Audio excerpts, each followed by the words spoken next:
Allez, donc on retrouve aujourd'hui Nathanaël Molin, le coach de Metz. Donc raconte-nous un peu ta compétition. Tes joueurs Esteban Dor et Victor Deville viennent de se qualifier pour la finale. Ouais. Donc raconte-nous un peu ce match. Sur la demi-finale, c'était pas si facile de démarrer parce qu'en fait hier il y avait énormément d'intensité dans toute la salle, sur toute la journée, beaucoup de tables, beaucoup de bruit. Donc c'était une compète assez de dingue hier. Et en fait ce matin quand on arrive dans la salle ça fait un sacré contraste. Et les gens ont un petit peu de mal en fait avec l'ambiance du début de match où il y a plus grand monde, il y a moins de tables, il y a un peu plus de caméras, de choses comme ça, donc c'était un petit peu tendu sur le début du match. Et puis finalement quand même ils se connaissent très très très bien, ils jouent depuis vraiment longtemps ensemble, deux amis, donc en fait leur force d'être ensemble a pris le dessus sur un petit peu ce moment de stress du premier set, et tout de suite ils ont réussi à rectifier. Après tactiquement il y a eu un ou deux petits réglages aussi qui ont été bénéfiques. On va garder les secrets. Alors sur la deuxième demi-finale double, tu avais un troisième joueur de Metz, Damien Lorca. Ouais. Alors qui jouait avec Léo de Dresde. Ouais. Alors comment ça s'est passé pour lui? Alors j'ai moins suivi sa compétition en double, juste les résultats, parce que j'ai suivi la paire de Ville d'Or et on s'est mis d'accord avec le coach ici Molino que c'est lui qui prenait cette paire là. Donc j'ai moins de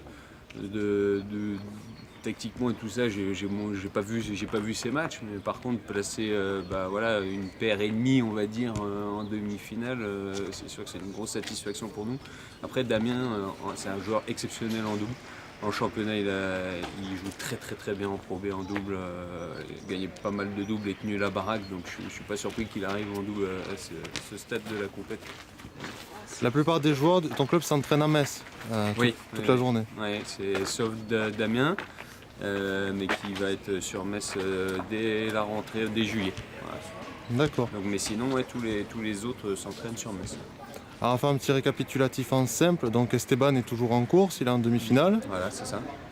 Corentin Mazo a fait une belle paire sur Florian Bourrasso, le joueur du Creusot-Varennes. Il a déjà gagné sa poule, c'était pas mal. Et puis il sort une tête de série derrière.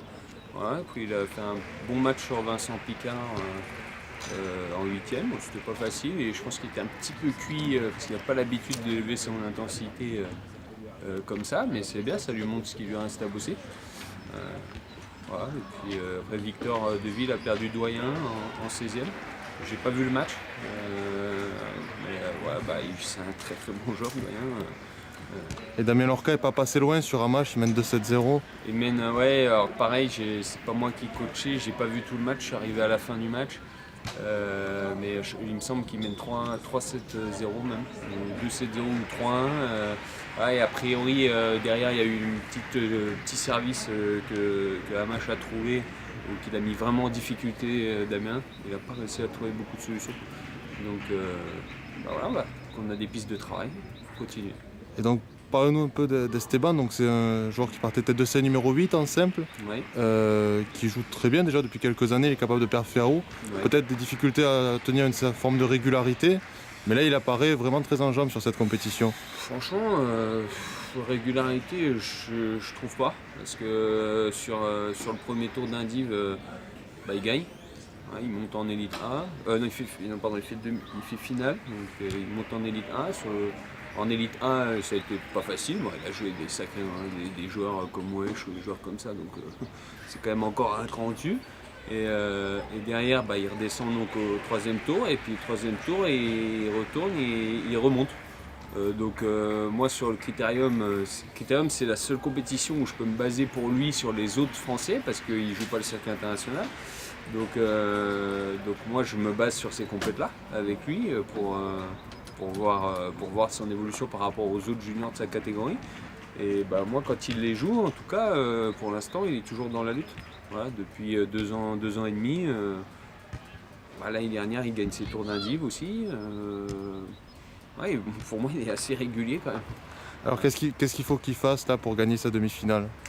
Ça va pas être simple, c'est un joueur Léo de Nandres qui est fort. Tête de série numéro 1. Voilà. Déjà ça parle. Ça va être un match gaucher-gaucher, donc il y a certaines trajectoires de service et des choses à mettre en place pour pas se faire trop agresser. Et puis il faut qu'il continue avec sa jeunesse, sa fougue. Voilà, je crois que tout le monde le voit dans la salle, il joue un peu différemment, sur un tempo différent, beaucoup en contre-initiative, il est assez fougueux, quoi. Il est capable, il peut jouer sur un coup, il peut jouer sur 3 coups. Voilà, il met beaucoup d'énergie dans ce qu'il fait, donc continuer dans ce sens-là. Ah ben, en tout cas, on lui souhaite bonne chance. Merci. Merci.